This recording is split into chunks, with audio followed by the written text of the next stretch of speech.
Hey folks, just a friendly reminder that all shows on the Madness Comic Network are produced by their individual hosts and in no way reflect the opinions of the network as a whole. The statements in the following broadcast are not necessarily the opinions of the Madness Comic Network, its staff, sponsors, or contributors. This show is rated TVMA, as are all of them and all those other letters. Viewer discretion is highly advised, and, just do what Doc says. Read that again. Peace, everybody.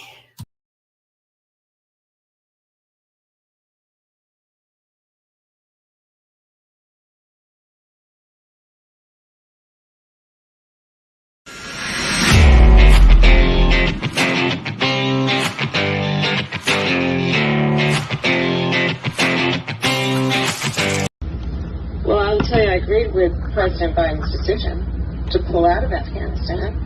4 presidents said they would, and Joe Biden did. And as a result, America's taxpayers are not paying the $300 million a day we were paying for that endless war. And as of today, there is not one member of the United States military who is in active duty in a combat zone in any war zone around the world. The first time this century. What? But let's understand. So where the fuck are we right now?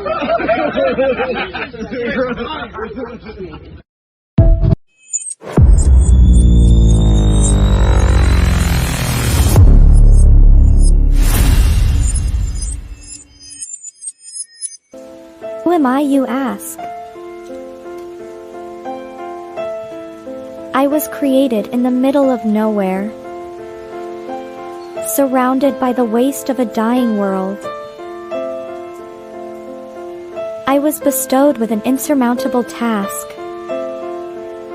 bring peace after decades of death, persecution, and chaos. I am a grandchild of war, destined to help 2 camps which hate has fueled for far too long. Surprisingly, I am not alone. Have an odd bunch to make the road a little more bearable. Come with me to bring hope where there was despair, respect where there was resentment, creativity where there was destruction. I am Pinocchio, and this is my story.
Flip City Magazine is just really pulling out all the stops, man. Your guys' production value of this magazine has gone insane. I mean, look at that. I mean, I remember when you guys, it was black and white. Even when it was black and white, I thought your quality was great. But damn, they just really stepping it up a notch. Look at this. James Corbett, boys. James Corbett. Genuinely cutting, but also funny, and obviously just chaotic and very fun. I love Flip City. It has brought new types of badassery and integrity to the print medium.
Say, give it to me straight, doctor. I can take it.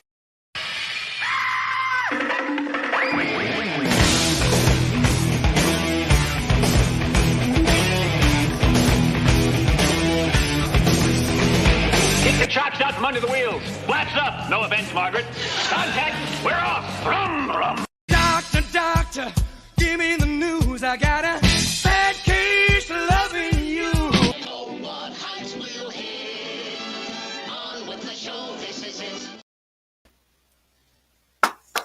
The doctor is in. What's going on, everybody? Oh my God, we got a good show today. I'm overwhelmed by the goodness. My computer's acting funny. Stand by 1 second. Listen, you asked, and we answered. Roads? Where we're going, we don't need roads.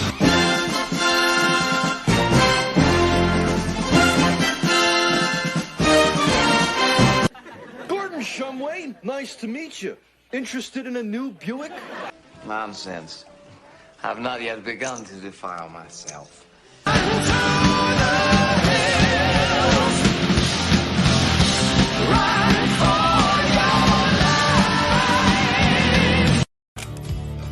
I'll make you famous. Hey.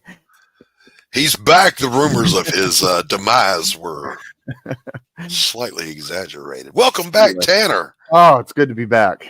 Oh, my God, man. You were sorely missed, my friend. Yeah, I missed you guys. I'm telling you, like, you know, we got hit by the storm, and you know, things were good except for a little internet outage that Right. just destroyed everything. You know, I look, my chat was going crazy, man. It's like, where's Tanner? What have you done with Tanner? Where's Tanner? It's like, look, God bless America. This ain't Tanner's show. It's my show. What the fuck? And look, at first I was wondering, Tanner, you know, I didn't say this to the chat, but I was going, did I offend Tanner? He's not even responding to my messages. Oh no. You know, and I knew something like that was going to happen because everyone was trying to get a hold of me. You know, I had family, I had friends, I had, you know, there was all kinds of things going on, and then I just went dead. You know, like blacklisted everybody. So, they're like, he ghosted me. But then one day Tanner reached out. You know, he got to a Wi-Fi signal, and he responded. And I can imagine how many responses you were having to send out. oh my gosh, it was crazy. Yeah, and then he went dark again. I'm like, well, son of a bitch. You know, well, that was the thing. Like I had realized I was taking my wife to work, and I had realized I had Wi-Fi through the hospital. You know, Right. system. So I was like, cool, okay, I can send out a message. But then I go back home, and it's like, oh, radio silence all over again. So I got to ask you though, Tanner. We all know that this is true, but did you experience how wonderful it is not to have the internet around? You know, I'm not gonna lie. Like my kids and I, we did a lot of board games. Watched a lot. We dug out DVD players. You know, I know this is gonna be like foreign to a lot of people watching. You know, there's these things called DVDs. They were like CDs, little records. You know, what's a record? No. Yeah. My mind's blown. But no, we dug out all that stuff, and in life was like the 90s for a little while, and it Life you know, finds a way. my kids like detox from technology. They actually stopped acting like entitled little things. You know, hey, it's an ill wind as blows no one no good. Levi Skeen in the house. What's up, Levi? Good to see you. Abo Grizz in the house. Carrie, as though she could detect your presence, says hi. And Stephen B Carrie in the house. Stephen B, good hail, to see hail. you as always. Wonderful to see all you guys hanging out. Of course, our lurkers. Ghost Pepper over on Pilled is watching. Hail to you, Ghost Pepper. We're going to bring this other cat out here now, since we have a interesting guest today. And I'm going to preface it by saying this. A lot of comic book creators, they work day jobs. You know, you're cooking somewhere. I know one guy that works at Walmart. You know, another guy is my publisher. He's a high-end bartender at a high-end resort. They have day jobs. Our guest today's day job is cooler than our hobby. He's a very successful stand-up comedian. Before I bring him out, I'm going to bring our producer out, though, to join us. Welcome, Pops. That's it. I'm going to kick your ass. Then I'm going to reenact kicking your ass. English, motherfucker, do you speak it? I picked the wrong week to quit sniffing glue. Get the fuck out of here! Say it! Say it!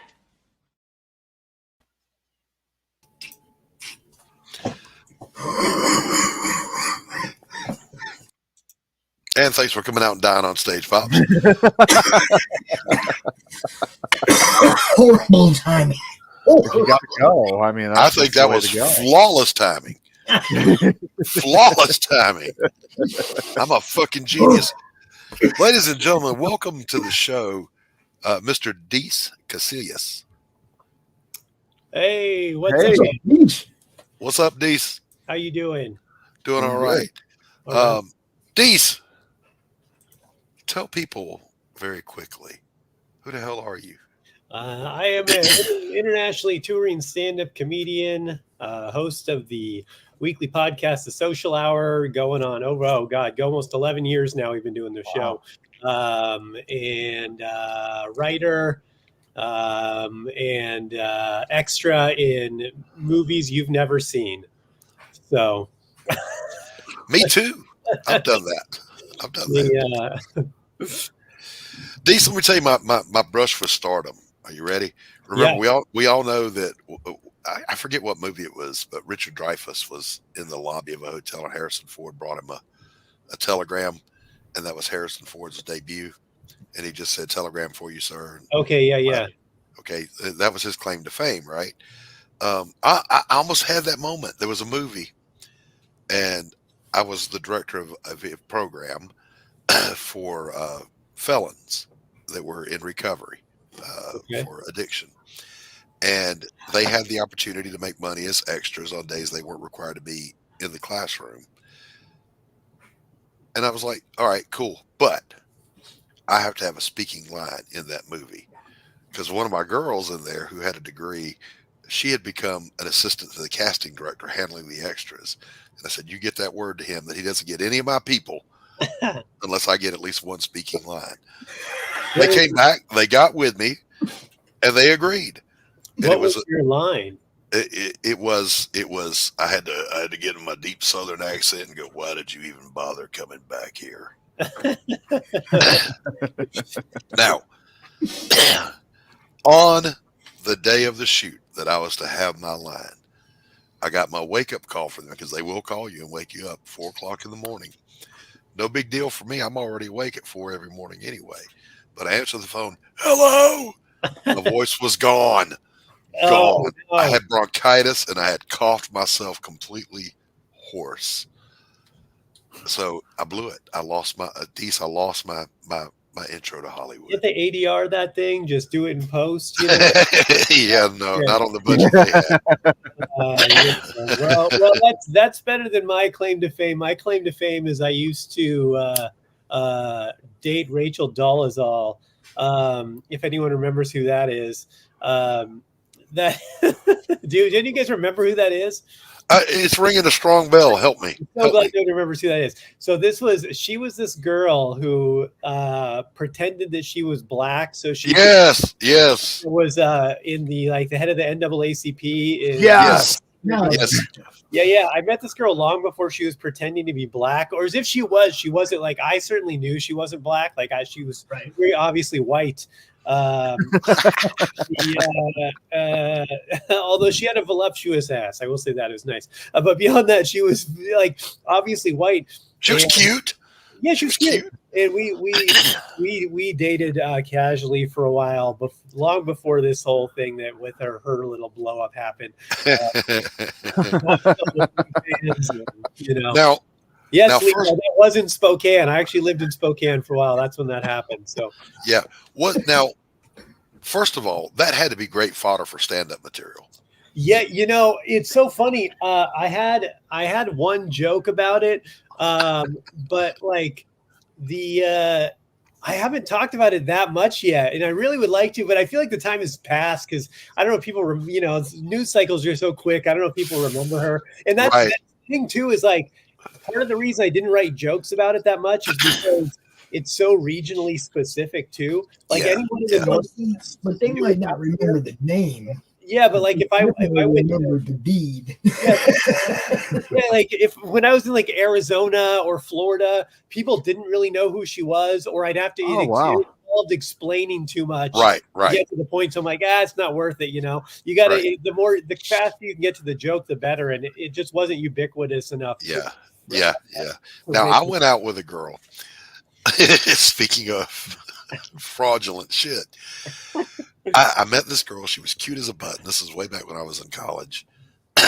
Excuse me. No, I was doing my post-grad, and this was right after 9/11. And if you'll remember, there was a couple from Georgia who claimed each other as having died on 9/11 at the World Trade Center. They were both alive and well. They scammed. It was a scam. It was their daughter that I went out with. Oh, wow. She starts telling me this story, and of course she's beat red, embarrassed by it. And I'm like, well, I mean, you didn't do it. So, you know, and I was thinking, you know, okay, she's cute. I can get through this. I can muscle through. We had gone to get sushi. And over the course of the next 30 minutes, she was the most bizarre weirdo I have ever sat down and had a meal with. I took her home and she goes, should I call you? I said, no, don't bother. We're not doing this again. Yeah, I don't know, that feels like someone you want to at least keep in your back pocket, right? Like, you know, she's down for some lowbrow shit. Yeah, right. You know, at least, you know, We want to get them to something shady. Yeah, you're not taking her home to the family for Christmas, but listen, if it's awesome, we're going to do some weird shit. We're going, you know, we got to scam. Let's go. She knows someone who can make fake passports. That's a lady. Right. Everybody needs that one friend. I need you know, they've got a printing press in the basement. Yeah, you know, yeah. I'm not saying I'll, you know, cop to them in court, but I at least want to keep that number in my Rolodex. Yeah, it's good times in a bizarre world. You know, you just got to roll with it. You got to roll with it. Deese, first of all, this guy's got cred. Okay, show him your room. Oh, yeah. This is, if you can see, this is you comic nerds. Take a look. It gets crazy. I was telling Doc for the show, there's probably about I would say close to 35,000 individual comic books, 3,000 trade paperbacks, and probably 100 and some slabs, as well as a collection of Marvel Legend figures and vintage Ninja Turtle shit. Yeah. So what we're saying is my man's got cred, okay? Yes, he's a stand-up comic, but that's his day job. That just finances his hobby. Yeah, basically. He's got about 5 times as many comics as I do. Oh, man. Yeah. I've got collection on collection. I've been trimming it a little, getting rid of some stuff, but yeah, I'm more into going more towards the golden age and filling out some silver age stuff right now. There you go. So what got you into it?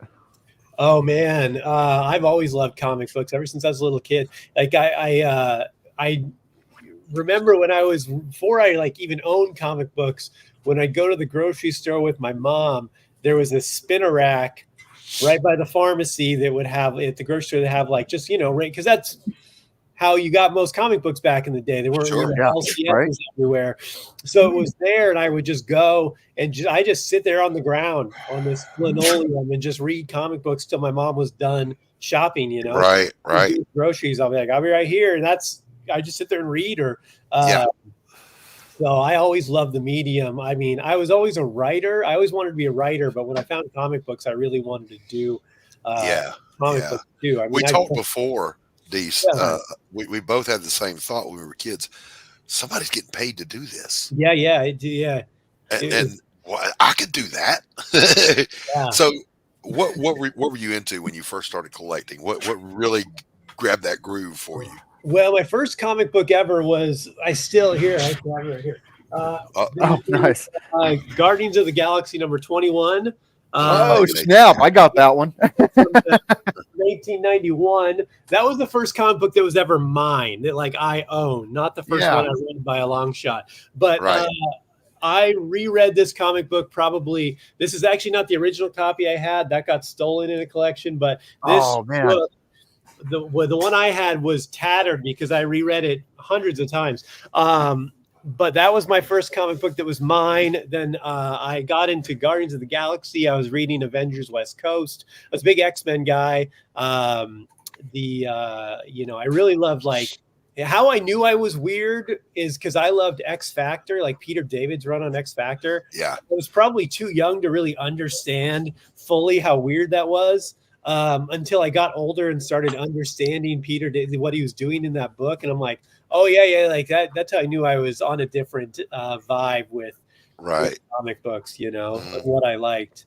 So, you know, I mean, I got into the mid 90s and was reading stuff like the Max and, which still is, to me, is one of the most underrated masterpieces in comic book medium ever. It's not Thank you. Yes, absolutely. I mean, Sam Keith's art is one of a kind, but that story is just, if you really read that story, man, and really willing to like chop it up, it is absolutely a masterpiece of like trauma and loss and PTSD and dissociative personality disorder, and really like a psych piece. We did a deep dive into that on one of Tanner's great moments in comics history. Sam Keith caught lightning in a bottle. Oh yeah. I mean, you got to give it up. William Mesner Loebs, I think, was able to direct that crazy. If he was doing it alone, and that shows in the later issues of Max when Loebs left, he kind of lost the ball on the plot, lost the plot a little bit. But the whatever initial story Sam Keith had was so brilliant, and Loebs was able to direct that perfectly. Yeah, that's it reflects, and I don't know if this is the same for you, Deese, but as a writer artist, I'll go into a zone just sitting quietly in my living room and get immersed into that story and start fleshing it out. And every, you open the door, let every weird idea come in and try it out, see if it fits. Where does it go? Sam Keith spent a lot of time reading cereal boxes and staring into his soup. And heroic doses of psilocybin, which I personally endorse 100%. It is also part of my process occasionally, so I don't blame Boys and girls, from a professional standpoint, that's called state-dependent learning. Yeah. I mean, one of my favorite things to do, I like when I am on the road, if I have a day off, like I literally will just eat mushrooms and go to the zoo. And I'll just walk around the zoo for like 10 hours, just looking at animals. And by the end of my day, I'm like, I learned a lot today, guys. This was a great day. Now, see, I don't condemn, nor do I condone. I will just say I do exactly the same thing, but sober. I mean, under the influence of nothing but caffeine and nicotine. Sure. That's a no-brainer. Yeah. But I do the same thing, man. Laurie Calcaterra and I were cutting up one day, and we had the exact same experience wherein both of us had been caught just sitting staring off into space, and one of our loved ones said, "What are you doing?" And we both said, "Working." Yeah. I'm writing. I'm in my head and I'm writing. Yeah. So So Deese, you have a book that's out right now. Yes, I do. Actually, and for any listeners right now, there is 15 minutes left on the Kickstarter. We're at 4660. We're trying to get to $5,000 by the end of this thing. Let's do this thing. Let's do that. I didn't know it was that close. Yeah, so I mean, to be fair, I set the actual goal at 3,500, so we are fully funded. I'm really trying to get to $5,000 so I can do the full print run on this, and then fully fund number 2. Pops, can you bring up the campaign for us? So now Deese, you obviously have a pretty good reach because you were damn near funded within 24 hours. Yeah, we fully funded in 5 days. So we hit most of it in about 3 days. We were pretty much there, and then we tipped over 3,500 in 5 days. And so then my question is, and the other creators that are watching want to know this. It's the number one question we all ask: How did you get the word out? How did you get your backers? What was your avenue for doing that? Man, that's a good question. I'm not sure I did anything magic. I will say I did about 3 podcasts a day for the couple weeks leading up to it, and then during it. Right. So I was just going all over media tour. I kind of have a little bit of a base of a following with comedy. And so, I mean, I've got people I was, that are interested in what I do. So I was reaching out to them. Just a lot of boots on the ground promotion. I mean, I don't think it's anything people haven't thought of. It's just it's just that you laid the groundwork. You already had you had a good following before you ever launched. Yeah, and I was prepared. I set up the launch page well in advance. I gave I think 4 to 6 weeks of runway leading up to launching to try to get as many followers following the page. And then I just promoted the hell out of it. And I did a lot of personalized messages. I did emails, a campaign. So we really, really wanted to just get it to as many people as we could. All right. So real quick, before this 13 minutes runs out here, Pops, go ahead and play the trailer on this thing. And let's see if we can get to 50 backers. Let's get 3 more backers in here.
All right, you guys really need to hear the premise of this thing.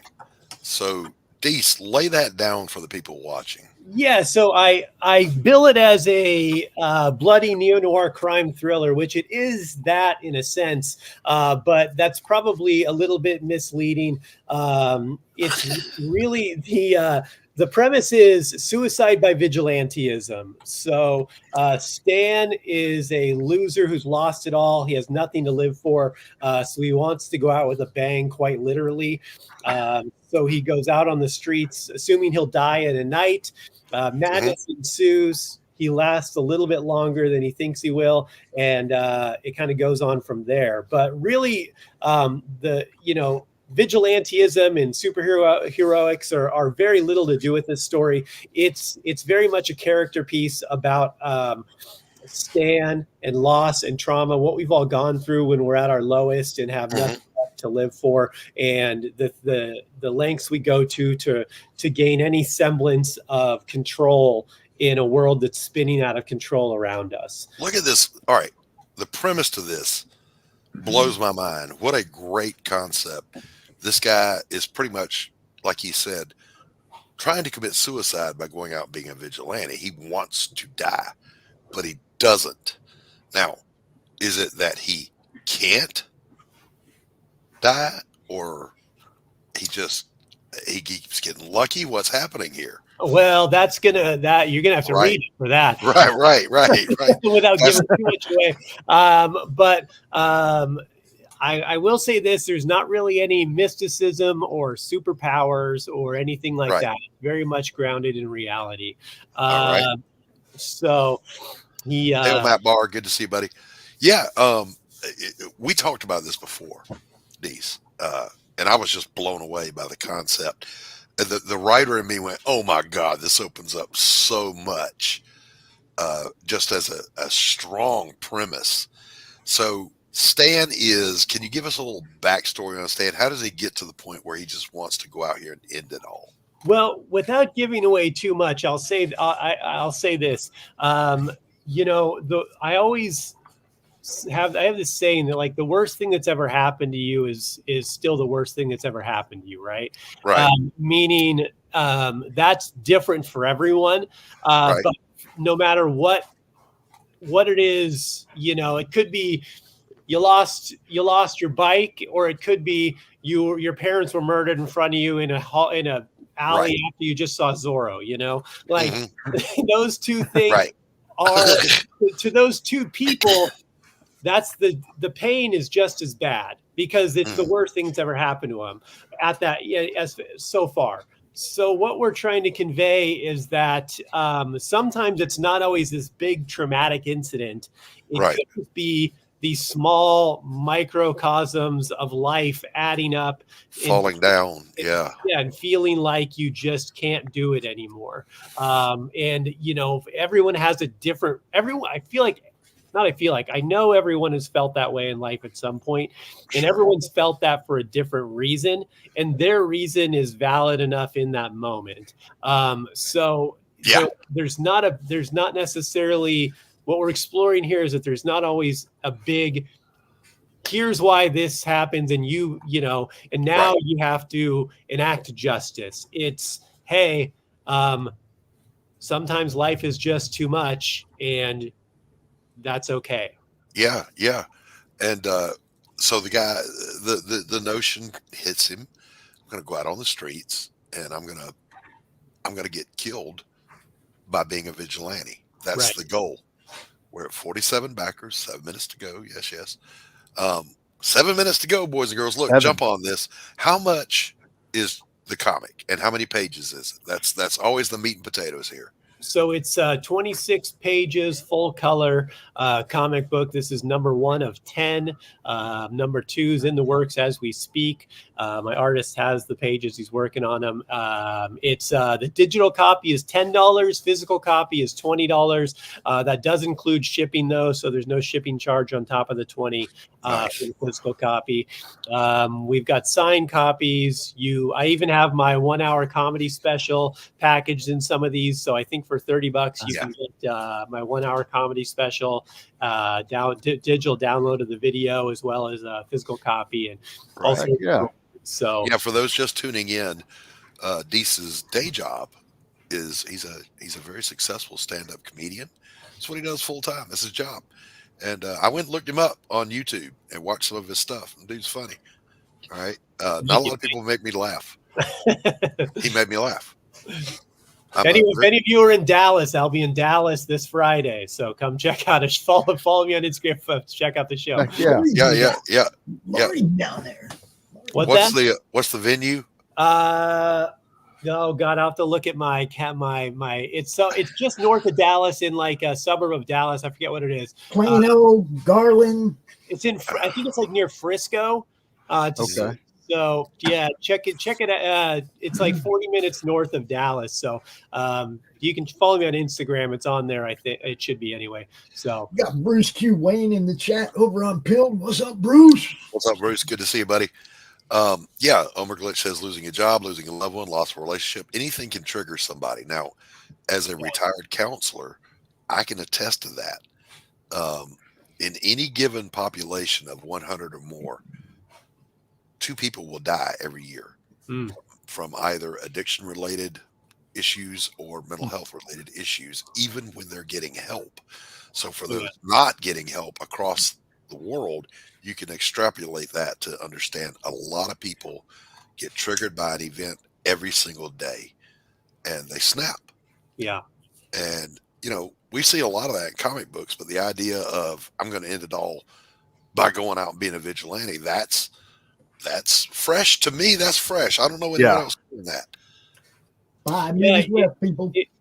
It was a concept that just hit me. The idea. I kept hearing the phrase "suicide by cop," so I cut. And then my brain said "suicide by vigilantism," and I'm like, "Oh, that's an interesting concept." And I started pursuing that idea and doing some research, and I hadn't seen anyone really use that. Right. Me either. That was really fresh. I remember kind of something similar was in The Watchmen, where they're reminiscing about the guy that kept punish me, and Rorschach dropped him down the elevator shaft, so he did death by vigilante, right?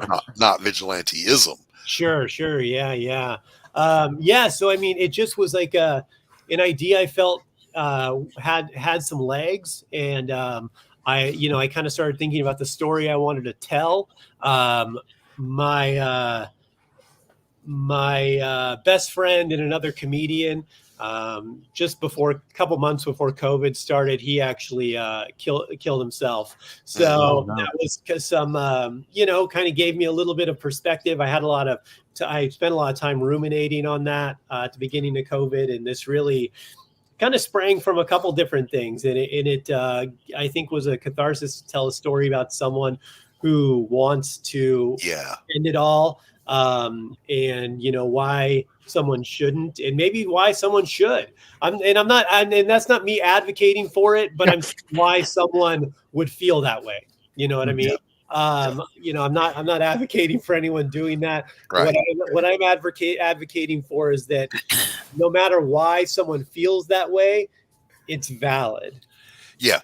Every single person's experience with the world is subjective to them. 100%. Everybody watching on Pilled, there's only 1 minute left. 1 minute. If you're watching on Pilled, there's only 1 minute left. Right? There's no such thing as that's no big deal. Yeah. You never know the degree to which someone's hurting. So, I feel obligated as a counselor to say this, and Tanner will help me with it. If you're in acute distress right now, call 911 or go to the nearest ER, get help. Tanner, where do veterans call? I want to say it's 882 or 288. Let me, I get it mixed up all the time. Yeah. We got a lot of veteran buddies. Tanner and I are both veterans, and we stay connected with our world. Yeah. And, what do they say? 1 in 4 veterans now? Yeah, it fluctuates, but that's pretty on the money. Yeah. And this is the thing, most 988. 988. If you're a veteran and you're feeling, like you can't go on, hit 988 because you can. You can go on. Just remember, when the day is too long, just worry about the next few minutes. Yeah. That's all you have to focus on. 1 day at a time after that, till it's 1 week at a time, until it's 1 month at a time. 1 minute to go, 47 backers. Let's get, come on, guys. Let's get a backer. $10 for the PDF, $20 for the 26-page floppy.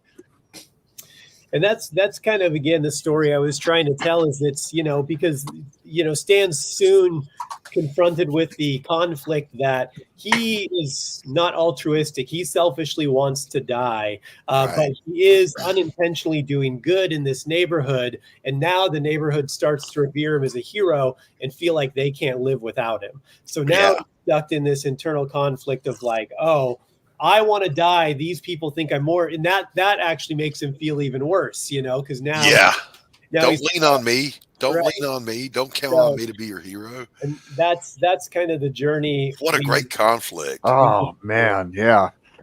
What a great conflict! I love it. I love it. So, let me ask you this: once this thing goes into production, are you going to keep it in demand? We're gonna keep the prints for #1 moving. We will definitely be packaging it with #2 and retroactively being able to make it so everyone can get past copies. We want to make it accessible. That's I don't want to make it so no one else can do this again. We're gonna because I definitely want to get it, but the wife's shopping and she's got my credit card. So. We'll be able to do it, and we do have the campaign set up for late pledges too. So you'll still be able to get a copy after. I probably will keep that running until we launch #2, which we're probably fantastic. About 2 months out till that happens. So that's fantastic. We definitely. I want to get a copy, and that's not gratuitous. I don't do that for everybody that comes on the show, but I'm intrigued by this and I want to read it. Let's talk a little bit about, as we go 5, 4, 3, 2, 1 here to 0. Wait, fireworks! Yay! Fun! Yay! This is not the only thing you've written. This is not your writing intro. It's not your debut. Correct. Oh. Yeah, I actually published a book back in 2011. Obviously, written a ton of comedy. I've written for comedy websites, shows, all sorts of stuff. Some short films, sketch comedy. I've written a million things over the years. So, tell us about your book. So the book was a psychological thriller that I wrote. It's called Insomniac. You're probably going to have trouble finding it now unless you are in my garage. There's still some copies there. They might be floating around somewhere out there. A couple people have told me they've still found some copies. But I did kind of a small independent print run with the company. We sold couple thousand copies of this book, which I considered a success considering I was no one at the time as far as a writer. But yeah, I mean, honestly, I had a huge success selling copies. This was back in the MySpace days, like late MySpace. Yeah. And I was just cold messaging people with the information on the book, and I sold a ton of copies that way. But it was actually, the funny thing about the book is it was partly based on a comic book I wrote. So I was writing this noir. I kind of love the noir genre. So I was writing this crime noir detective story, and I just kind of was like, I was writing these panels or drawing these panels. And at the same time, I was doing comedy, I was traveling, and I was writing. I used to go when I used to drink, I would go sit at bars during the day and just drink whiskey, and I would just write. I would just write stream of consciousness, whatever was coming to my brain. I didn't want to, I didn't have a plan. I wasn't trying to write specifically, just stream of consciousness stuff. Sure. And I wrote kind of this interesting, like 1.5, 2-page thoughts, just kind of like first person monologue, kind of depressing, satirical expose type thing. And I within the year I was looking at that, and I was looking at this comic book. I like 5-6 pages I'd done, and I'm like, I go, these might be the same. I go, what if I put this guy's voice on this comic book? And then I'm like, the ideas started flowing, and I'm like, I think this is a book. So I wrote it into a book, and it's So would you, did I hear you correctly? The book is actually a noir detective type thing? Yep. All right. Yep. We got to talk. It's kind of a psychological thriller, noir. Yeah, definitely. It's about a drunk detective who is living 2 lives simultaneously. One of them is linear, and the other one is this one event that just keeps repeating with slight variations, and they weave in and out, and he's trying to figure out what's reality, what's not, and this case that he's trying to solve, and how that connects the 2 realities. I'm actually working on adapting it, kind of retroactively adapting it back to a comic book now. Or a graphic novel, yeah. Yeah, that's my plan, is to I've started kind of figuring out the beats of getting it. It's interesting trying to take a manuscript for a book now and how to put that back into comic book form, So, but that's what I'm working on now. Hell yeah. So, by the way, boys and girls, if you're watching, I am also a writer and artist, and I also have a noir book out right now, funding over on Fund My Comic. Take a look.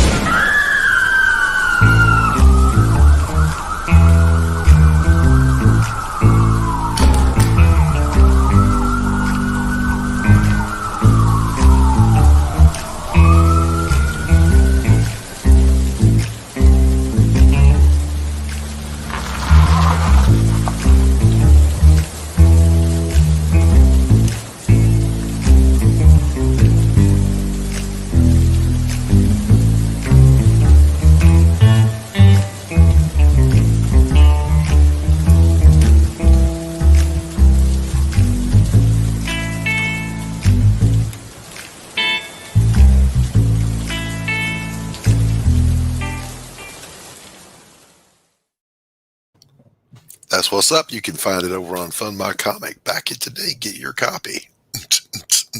Glenn Fleming, who is another master creator from the UK, has been doing Hatch since dinosaurs roamed the earth. There's more boxes, Glenn. Chimes in and says, You need more boxes. Yeah, I need more. I do need more boxes because I don't have the space for books that need to be put away. Yeah, I do actually need more boxes. That's true. Oh, Lord, here we go. The second most handsome man on the internet is, of course, Tanner, the first being Glenn Fleming. Thank you. Now, where he tries to speak the truth most of the time, I am always 100% right 100% of the time. And here's the formula for that, Deese. Do you know my formula for being right 100% of the time? Being a white guy in America. No, that makes you wrong. It makes you hated. Well, in the media's eyes, but not in God's. So here's the formula. You ready? It's simple. If someone asks you a question and you know the answer, answer the question. If they ask you a question and you don't know the answer, you can say, I don't know, but here's what I think. Yeah. And number 3 is go, oh. Yeah. 100% right. What a novel concept in today's society. Right. To admit you are uneducated on something. Exactly right. I can't tell how many times I've had someone say to me, oh, you're always right. Well, what about blah, blah, blah, blah, blah? I go, Yeah. Well, see, I defer to those who know. I've always been that kind of a guy. Instead of going out there and arguing about something I don't know anything about, I would defer to somebody who knows about it. I mean, you want to argue with him because he knows all about it. He'll put you in your place. Yeah, I got no. Love that mug, by the way. Oh, thank you. I can't see it. What is it? It's simple. Oh, hell yeah. There you go. I mean, that's almost as cool as, my own merchandise. I love that mug too. Speaking of, Tanner, you got a damn dirty thing in, didn't you? I did. It was super exciting. I got to get you the novella. Yeah, I didn't know you just got the comic. Yeah, me too. Screw you. You're not Me getting too. Truth read it. Didn't even get a copy of it. There's in addition to the comic book, A Damn Dirty Thing, there is a novella. I think it's 114 pages because I just got more to say in noir than I do anything else. I love noir, but I'm picky about noir the same way I say I love fantasy, but I'm picky about fantasy. Like, don't bring me R.A. Salvatore and tell me it's great fantasy. It ain't. It's the Harlequin romance version of fantasy. No interest whatsoever. Dritz Stewart is just, get out of here. I don't want to read books about your D&D campaign. All right, I'm not interested. I like Tolkien. I like Stephen Brust. Or Brust. Let me say it right, Brust.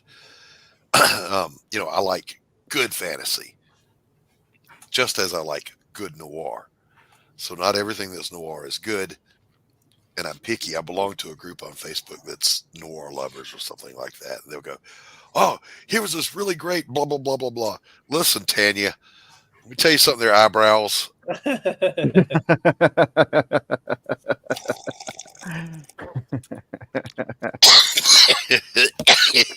Girl. I'll slurp on my channel if I want to. And they'll post all these. Oh, this was a great noir, and I don't comment, but I go, yeah, no, it's not. No, it's not. You just happen to like that one, but it's not. It doesn't. Yeah, I think that's the problem with something like noir. Is it's an easy genre to kind of fall into if you want to feel like a mood. Like you can create a mood easily with it, but it's tougher to follow through with the story that matches that mood. Exactly it's right. a very easy mood to imitate and make people, because if you're just like, oh, this setting, it gets people into a mindset. They just you got to have something to follow up with it. That's why I say, like, my book definitely noir. Kill Stan definitely like I would call it neo noir at best. It's kind of a list leader. It's definitely a crime. Got some crime elements, but it's not quite as in a darker feel, but not like a whodunit detective.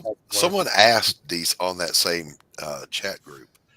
Well, what is the definition of noir? This one guy had the perfect definition. He fired it out instantly. He said, a dame with a past and a dude with no future. Hey, there you go.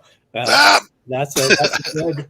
That is a good definition. Then you're gonna get both those in Kill Stand. That's for sure. Yeah, yeah, and yes, Vince, I would consider Sin City to be classic noir. Yeah. I mean, it's on the gory side of noir, but it's Yeah. noir all day. It's still noir. Yeah, And, absolutely. The writing was just freaking genius on that. It's like just like we were talking about with Sam Keith. Frank Miller caught lightning in a bottle. Yeah, Sin yeah. City. Yeah. Well, also, I think those books they benefited. It was a benefit and a downfall for them the time they came out, because you're talking mid '90s when like the industry was collapsing and everyone was leaning into these like really shticky things with capes. You know, like we're have to do Clone Saga, we got to do Superman, Batman dies. You know, like there was very like gimmicky. Yes, and then you've got Frank Miller doing.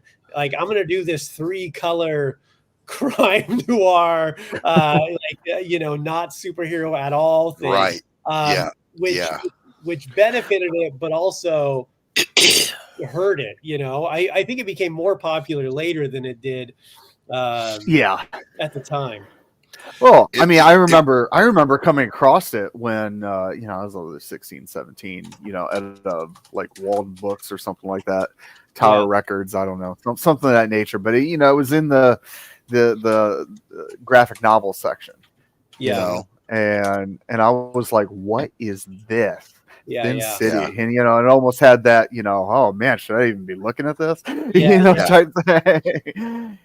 Connotation. I remember the mood of the fan base in the 90s when Image was breaking in and Marvel and DC were doing all the gimmicks. It was, everyone felt so like they do now. They felt betrayed. We've invested so much in Peter Parker, and you're going to tell me that was a clone and this ain't. People were livid and they were looking for something real and deep that they could grab a hold of. So that's when you had Sin City and Watchmen and some other stuff come out that was just grab you by the throat and don't let go. But you had to be willing to walk away from the traditional capes. Yeah. And I certainly was. I was working in comics back then, and I could not get with some of the Image aesthetic. Like, I called that art pizza with everything on it, versus that nice clean style you got with John Byrne or George Perez. Yeah. I didn't care for it. I did not like what they were doing with multiple issue one, multiple covers, this, that, the other, every gimmick. It was a lot to me like walking down a carnival midway with barkers trying to get you to come play their game or see the sideshow. I had no interest in that whatsoever. So when things like that popped up, I was like, hell yeah, that's the real. Yeah. That was Sam Keith. That was Ben Edlund with the Tick. That was Cerebrus before it went sideways, or Cerebrus, however you say that. Bone by Jeff Smith. These indies that were really fantastic. Yeah, I mean, I even think, Sandman was able to break out and become something because that was, even though technically it was from DC, it was under their Vertigo imprint, and you've got, that was something where people were like, oh, I want to go so far away from this, whatever's happening. Oh, Vertigo was revolutionary as far as I'm concerned. Oh, 100%. Yeah. Death, the high cost of living. Yeah. I mean, just money hand over fist. No capes anywhere in sight. It was amazing. Just really good stuff. And this is the other side of that. Okay. We're now in another era where the mainstream comic industry hates your guts. They hate you. Fortunately, indies are booming like never before, man. You can find content like Kill Stan, A Damn Dirty Thing, Pariah, Sanctum of Hate, Electric. All the creators that are in the chat right now all have these great intellectual properties, and I'm proud to have met these guys and know them, and be able to get behind their projects, because there's no filter, there's no corporate mission. It's just here's my thing that I love, and I'm making it for you. I love that. Yeah, we need more of that. I mean, it's I still am monthly comic book reader, and I pick up X-Men still because like that's I just out of habit, and I'll breeze through it and be like, well, that was nothing, and then I'll you'll find some indie books that I just chew up and love. I mean, there's still a couple creators out there. I generally love what they do. Like I think Ed Brubaker is still pretty genius. When you want to talk about crime noir, that I think he's the king as far as especially modern comic books, or a lot of Greg Rucka's stuff is so good. Rick Remender's Greg Rucka is awesome. Rucka, Brubaker, Joe Casey, and Bendis in the late 90s, early 2000s just completely like changed the way I looked at writing comic books. So I can say that when it comes to artists, it's like the thing I like about indies is it's not completely rushed out of a month-to-month timeline, and the artists actually have time to draw stuff that make me spend a second in that panel. Okay, I don't want to just look any Marvel, any DC book right now. You can read it in about 5 minutes. Yeah. Okay. There's nothing that makes you stick on a panel. There's nothing that makes you look for Easter eggs or anything. You know what it's going to be. You just read it and breeze through it, and it's done. And with the indies, it's like we get that. We get people that actually draw stuff in the background. They make you spend a minute on that. Give us a reason to read the book and look seriously. And there's no at the art, house style. Oh yeah. Every artist is unique, and they bring something different to the table. You can see their influences in it. Like I can look at someone's work and know, okay, this guy got into comics in the 90s. This guy got into the golden age. This guy's silver age. You can see the influences, but it's still distinct. It's unique. It's their own thing. And I love that stuff. Yeah. I absolutely love it. I just like anybody like that. The one that comes to mind mainly is like Ed Gein Demon Hunter. You can't breeze through that book. There is too many Easter eggs. There's too much stuff buried in every freaking panel. And you get to spend an hour reading that book, and then you go back and read it again in a couple of days. Yeah. You know what I mean? Yeah, you're also not stuck by like, oh, I have to make sure Stan does this because the next crossover's in 3 months, and we gotta, you can tell a genuine, impactful, meaningful story, whatever that means to the particular creator and their audience, because you're not beholden to a larger universe. You're not beholden to editors. You're not beholden to a timeline. You're not beholden to the next crossover event. Right. And, you just are telling a story, and that's like personally, that's why I write finite stories. Like I don't have these sprawling, perpetual. I want to do this book for 300 issues. And I this is 10 issues because I want to tell this story of this part of this guy's life, and then we'll never visit it again. Because less is more. Pariah is 3 and done. Yeah, there you go. It's 3 graphic novels and done. Jake Bishop, on the other hand, I'll keep that shit going forever. That's my ride or die. Because why wouldn't you? It's a noir detective. I can tell those stories. Yeah, that's evergreen right there. Yeah. The writing in indies is fresh. Some of it's better than others. But you won't know till you buy it. You actually have to invest. You got to put some skin in the game to get into indies as a collector. You have to be willing to back a book. Hey, that looks interesting, so we're going to back it. And that's one of the reasons we all do what we do here on the YouTubes and Pilled and Rumble is to get the word out and to talk to the creator, so you get to know the creator and their creation. Because you can't know everything about the book. That's spoilers. But you can know enough to go, okay, I'm in. I used to watch the show called Anti-Gravity Room, and you'd get little tidbits like Nick's comic picks of the week type thing. But he was always into indies and stuff like that, and so that's how I got into like Sandman and Death. Yeah, hell yeah. Strangers in Paradise, stuff like that. Oh yeah, another good one. And that just goes to show. I mean, Strangers in Paradise is one I always talk about when I'm like, hey, how about when you think comic books as far as, because it's a medium but people only think of the genre of superheroes when they think comic books. I'm like, yeah.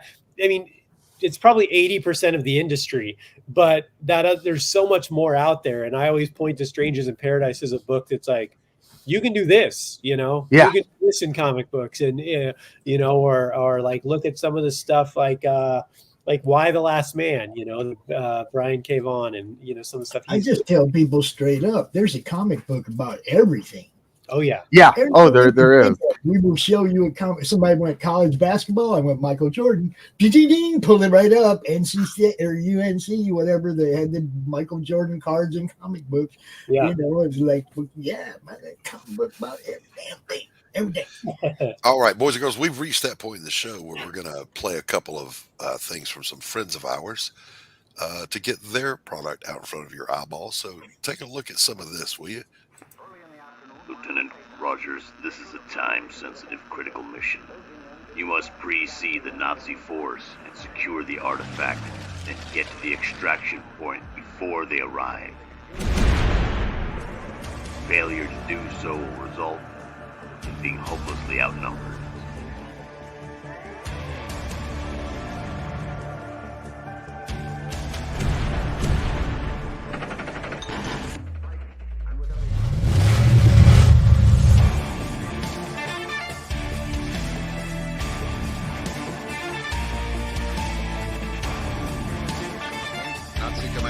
It's time we take the fight to bed.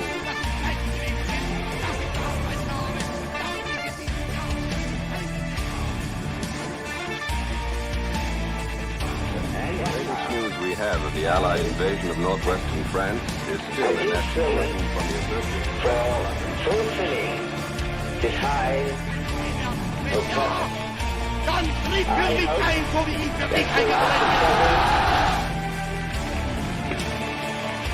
The crisis along the whole North African coastline, the Allies can strike simultaneously.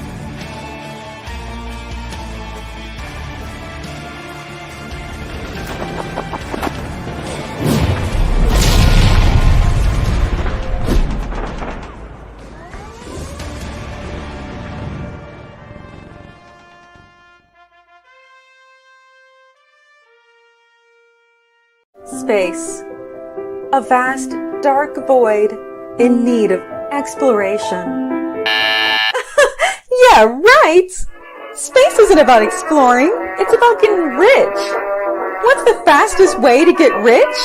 By collecting the splinters of Yggdrasil for glorious bounty. Too bad it's also the quickest way to get dead. Join Mistress Craven and her crew of scantily clad scoundrels as they sail the stars in search of the splinters of Yggdrasil.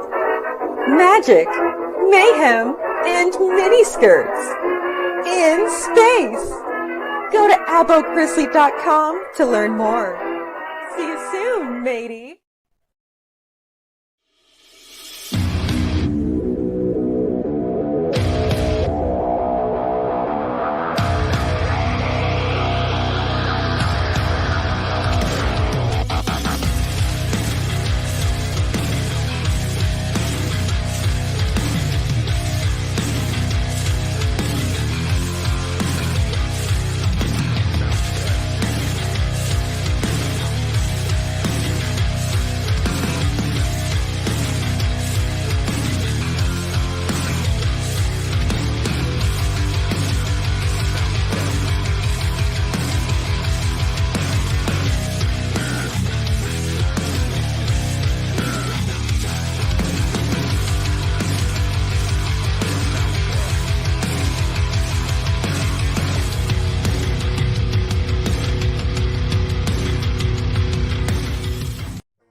And we're back. We're talking to Deese Casillas. Yes, that's okay. Casillas. I can do this. My white privilege is not going to get in my way. Deese is a stand-up comedian who is also a writer, who has a book over on the Kickstarter. The campaign just closed, but I think it's going to stay up in demand. Yep. There's you can do late pledges and still get the book right now. So called Kill Stand. It's over on Kickstarter. The link is in the chat. Get over and give it a look. It's something different. It's definitely something different. Carrie wants to know, Levi, when is the sign up for Galaxy Memorial Park? And by the way, the sign up for Pariah Sanctum of Hate will be launching here within the next 14 days. November 11th. Carrie says, well, that makes sense. Thought you guys remembered those who served on a different date to us Brits, but November 11th, cool. Yes. What, Pops? That's not Memorial Day, though. That's the day sign up starts for the book. November 11th. Oh, Armistice Day. Yes. Anyway, yes. I forgot where I was going next. We've got more trailers to play. Listen, not going to play them all right now, but my God, there are so many outstanding projects out there. I'm excited to see Galaxy Memorial Park. Levi has a truly unique, raw, visceral style that just looks great. I love it. Of course, everyone knows John Dillard. John is probably the best among us, him and Jim O'Reilly. Love the guy's work. The Abo Grizz, you can't go wrong with Abo Grizz. That's just plain fun. Yeah, fun. Good stuff, guys. You will have a ball. Of course, there's good stuff. You got Brian Christgau's Six Gun Gorilla out there. Just freaking amazing body of work. I love it. Yeah, hey Levi, you got to give me a shorter trailer though, dude. I like them at about a minute. But sometimes it's good to have a longer trailer because it gives me time to go take a whiz and come back. This time we have one long one in there just in case. Yeah, we saved one long one in the back. Remember? Yeah. This is the Satellite Girl one that he made. Like 2.5 minutes long or something. Yeah. Save one of those. Me and Chris argued over that one, but and I lost. So I go running through the house to get a cup of coffee on this last break. And I'm like, oh, cool. The very first one, John's, is like 1.5 minutes, almost 2 minutes. I got time. I can boogie to the kitchen, grab a cup of coffee, get back. Yeah, I didn't anticipate my wife and stepdaughter in the middle of the floor in my way, defleeing the dog. God, you got to move. Hey, Charles, good to see you. Charles Adams, a writer from back in the day in the 90s, is also a huge collector. He's got about the same number you do. He's around 35,000, 40,000 comics. Everyone say hi. Crazy Comic Collector is Charles Adams. What's up, Charles? Deese, you said that Kill Stand is 10 issue, miniseries, maxi series, however you want to call it. Yeah.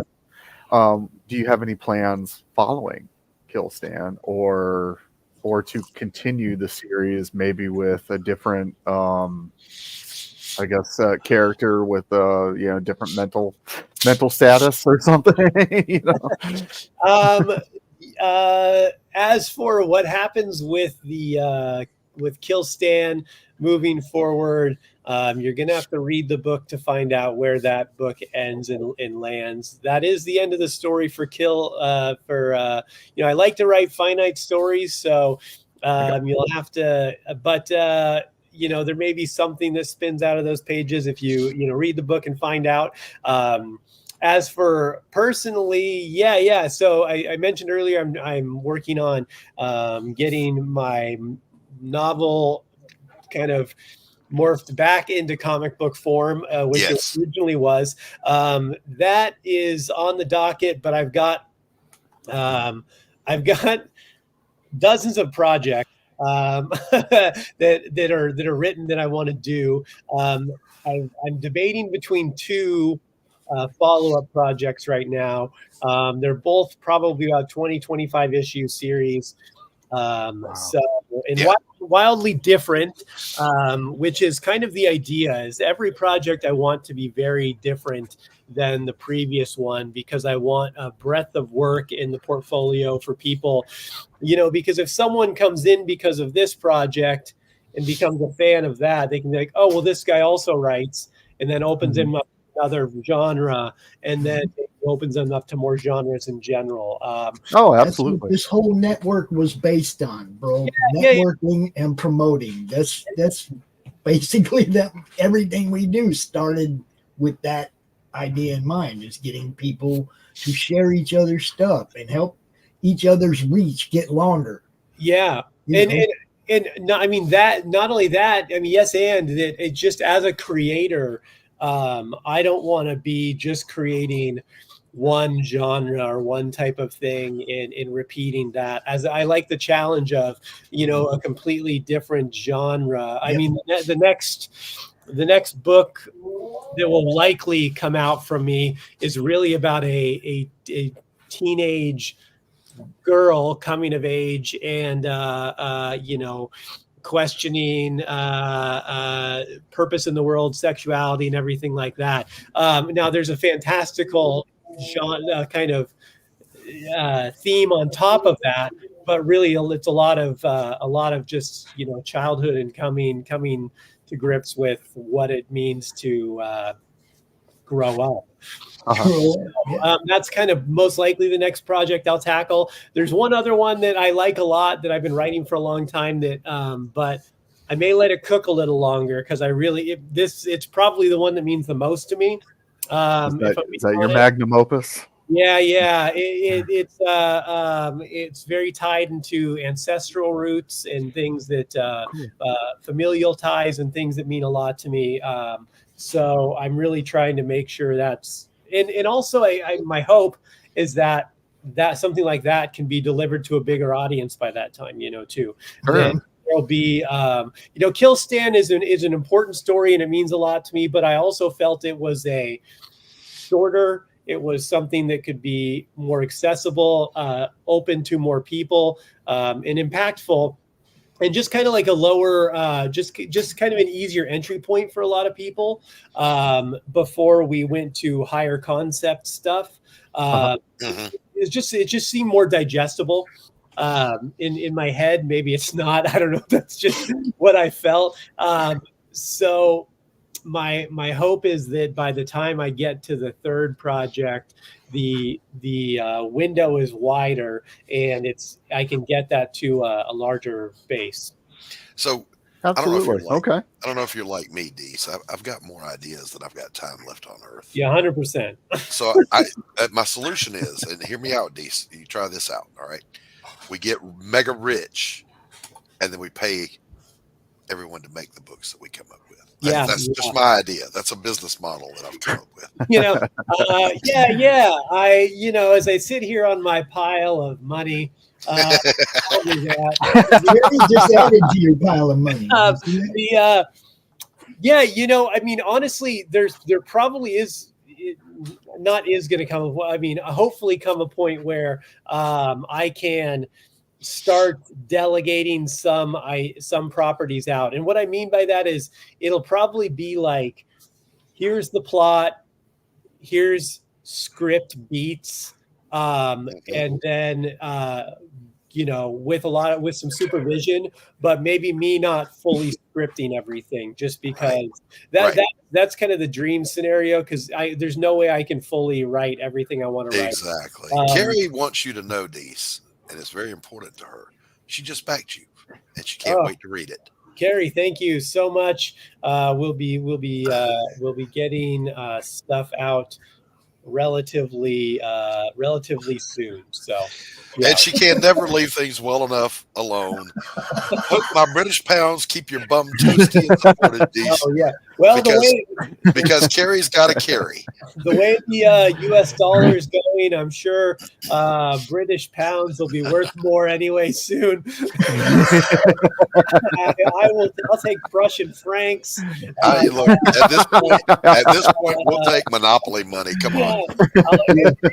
Listen, I'm gonna tie my economy to the peso, baby. The Federal Reserve has totally fucked our dollar. You don't want me to go on a U.S. economy, Federal Reserve, Saudi oil money rant on this. It'll go deep. It'll go deep. Come on my other show, and we'll rock that all day. Yeah. We go hard and we go deep on my other show. Yeah, I do have lots to say on that, but I don't want to derail. But thank you, Terry. I will. Yeah.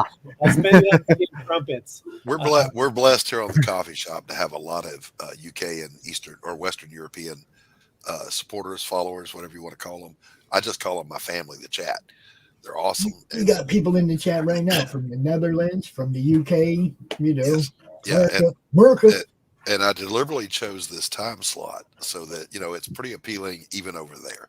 Because it's after tea time. It's time to sit down and chill out and watch something. So Aussies are just waking up, just like catch everybody. Right? Yep. Catch everybody. Fighting for their lives over there against whatever's trying to kill them currently. I assume it's crazy there. If it's not the funnel web spiders and the 5,000 foot long alligators, it's their own government. So God bless you, Aussies. The ostrich genocide. I don't know what they're fucking dealing with. You have been well behaved, Carrie. Yeah, you have, Carrie. You have. Monday Madness, I come out here with two noobs, two people who have never been on any network shows or anything. I never met them before. Carrie's in the chat first thing talking about some lesbian shit. I'm like, oh, here we go. Carrie's got to carry no matter where Carrie goes. Carrie's going to carry. You're just going to have to hang out. All right, so we're gonna. Jesus Christ! There it is, right there. That's how she entered the chat, started the show on Monday Madness. Gold star lesbian, huh? What you have a Subaru pulling a U-Haul ready to move them in right away? That's the gold star, right? First date, right? I think that's the imagery just flashed before my eyes. Thank you, Carrie. We love you, baby. All right, boys and girls, it's about that time where we got to wrap this thing up. These pages just rescinded her donation to my. These anytime you want to come out and talk unfiltered with us, just let me know because we have a place for that.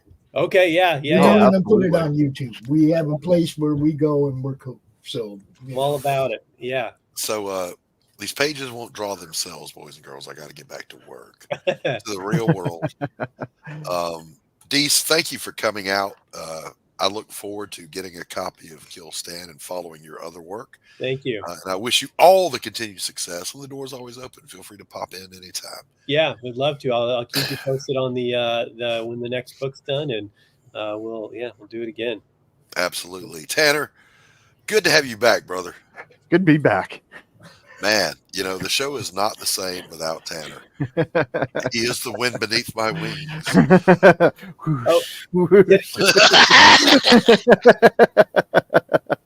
Can I do a little quick shameless plug? Absolutely. Yeah, absolutely. Okay. Guys, if you're listening, please follow us on inferno.earth on Instagram. That's also our website, inferno.earth. There's no .com. The porn sites took all those. It's just inferno.earth. And you can also follow us on Inferno Comics on Facebook. Getting a larger social media following does help with getting into conventions and stuff.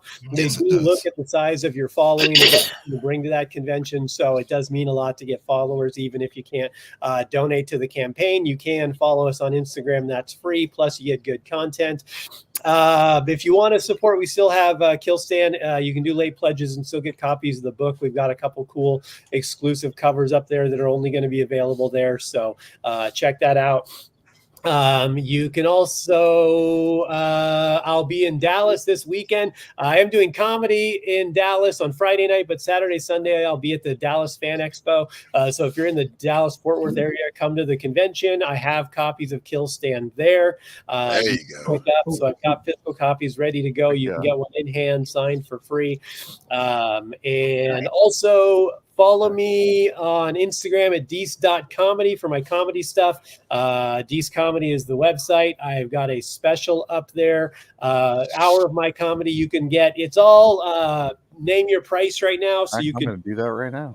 Yeah, you can get like $5, $10, or you can even pay $1. It's a dick move, but you'll still get the special. These, the sister show to this show, the one that plays on Tuesday morning, Laurie Calcaterra, she's going to be at Dallas Fan Expo. Okay. She has a book called Path of the Pale Rider. Go trade books with her. Yeah. I'll track her down. Let's have her. Yeah, I'd love to talk to her. The real deal is, though, if you like the comic book, you like comedy, you can go to the Kickstarter and you can get a copy of the comic book signed and my comedy special digital download to watch on video forever for just $30, the whole thing. So you can get that's the best deal. Go get that. It's an hour of stuff. It's funny stuff. If you have delicate sensibilities, buckle up. I don't know. It's a fun time. I'm ready to strap in. Heck yeah. Yeah, there you go. That's it's all jokes. They're jokes. We just have fun. Honk, honk, clown shoes, jokes. Make America fun again. Yeah, right. Laurie Calcaterra does a good show on Tuesdays. It's the second best coffee show on the network. Hit her up. Go on that show. She also hosts Killer Karen. We have a new episode this Friday, 7 p.m. All right. Killer Karen is a different kind of show, Deese. I ain't lying.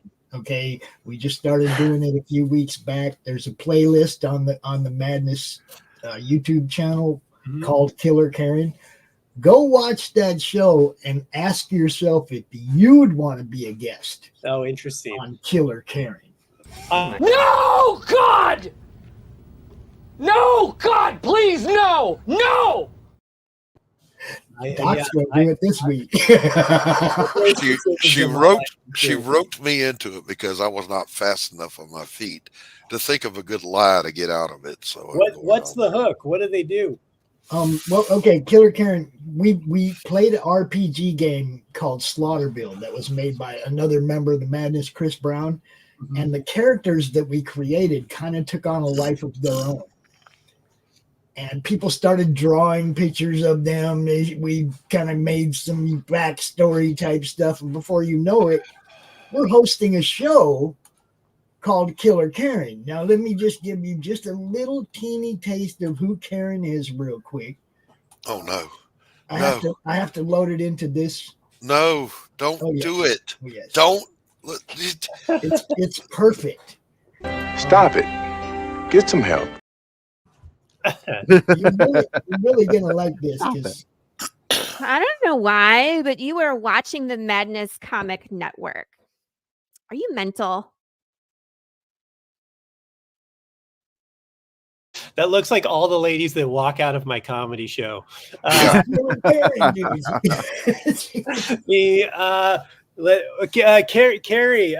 asked what my most offensive joke is. Carrie, I do. So I've got one joke that may not land if you're across the pond because it has to do with school shootings, and you guys don't have that problem. Here's where we get canceled, boys and girls. Brace yourselves.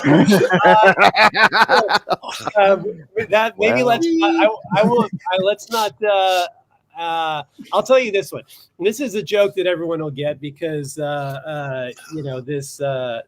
religion ruled the world at one point. I grew up Catholic, I never believed, just wasn't my thing. Even when I was a little kid, I didn't believe in God. But we were raised Catholic school, the whole 9 yards.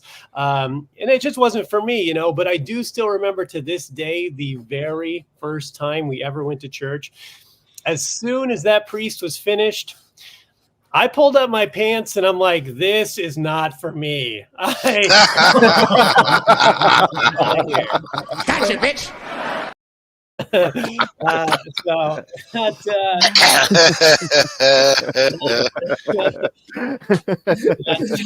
Holy, there you go. Oman, Potty Money Moo. All right, Pops, play us out of here. Oh, shit, I wasn't even ready. Hold it. What are we going to do? You played everything, damn near. I did not. There's plenty of material. What do we got here? How about space? A vast, dark void in need of exploration. Yeah, right! Space isn't about exploring.